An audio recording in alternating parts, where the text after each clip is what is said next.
What's up, Samurai? We are finally back in for Trove, and this is a long overdue tutorial that I don't know if it's going to end up being too helpful to most of you, but at the very least, I did want to put this out there, and it was on my list of things to do for a very, very long time. But namely, we are going to be talking about how much light is going to be required for difficulties U8 and up, and then I'll kind of, after I explain that, I'll let you know what are the best ways of getting light and so on and so forth. Kind of a little definitive video talking about all that stuff. Now, for the most part, the values are based off of Leviathans and end game, and more particularly, how much light do you need to be able to farm these areas efficiently, and how much light do you need to be able to deal damage in the first place. So for U8 difficulty, which is considerably lessened, it says that you only need 5,000 power rank, but you do in fact need to have around 2.8k light in order to actually be able to handle the enemies there. Moving forward at U9 difficulty, you need 10k PR requirement, and you need about 3.8k light value, which, it's getting there, but it's not difficult to obtain that by the time you have 10k PR. Where it starts getting really hard for a lot of players is particularly U10 and U11, more specifically U11, because the power rank requirement doesn't quite match up with the light requirement. And I personally think that the developers should go through this system and add in the specific value of light that's required, because a lot of players get kind of confused and flabbergasted, or gaslit, that would be a proper way of using that term, because they go to this area thinking that they're well above the power rank requirement, but then they can't actually damage enemies. So anyways, moving on, U10, you're gonna have to have about 5,000 light value, and more specifically, the hardest is U11, which only requires you to have 30,000 power rank, but you have to have a whopping 7,000 light value at least. That, for the most part, will allow you to fight all the enemies there, and you should be able to fight them kind of efficiently.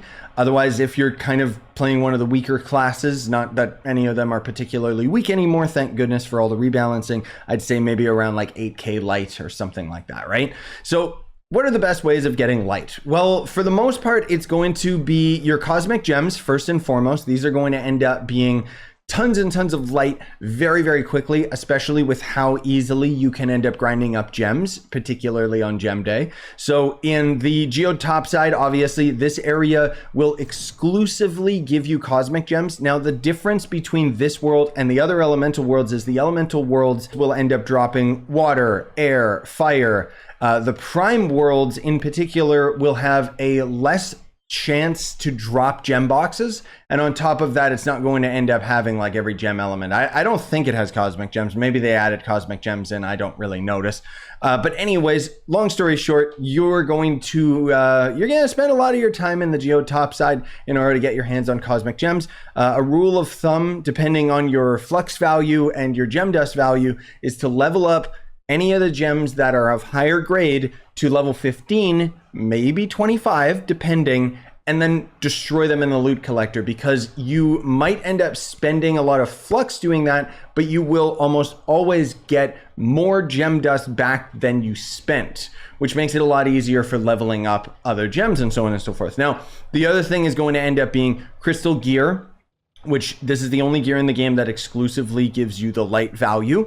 And in order to get crystal gear, again, it's going to either be on the geode surface, U11 prime worlds, more particularly U11 5-star dungeons, or the delves, which delves kind of suck for the drop rates. My recommendation would be geode surface, and then just focusing on doing 5-star dungeons, because your odds of getting higher tiered gear are better at 5-star dungeons. And in fact, in U11 geode topside, that is where you can end up getting crystal 4 gear outside of the delves, which will be, invaluable if you can get it. However, a rule of thumb, I would say, with upgrading crystal gear is you don't always, I have attack speed on this, you don't always want to end up upgrading the crystal 3 and crystal 4, especially if you're early on in the game, because those pieces of gear in particular, Crystal 4 is expensive for me, and I'm an end game freak. Like, it's very, very time gated. It's very, very gross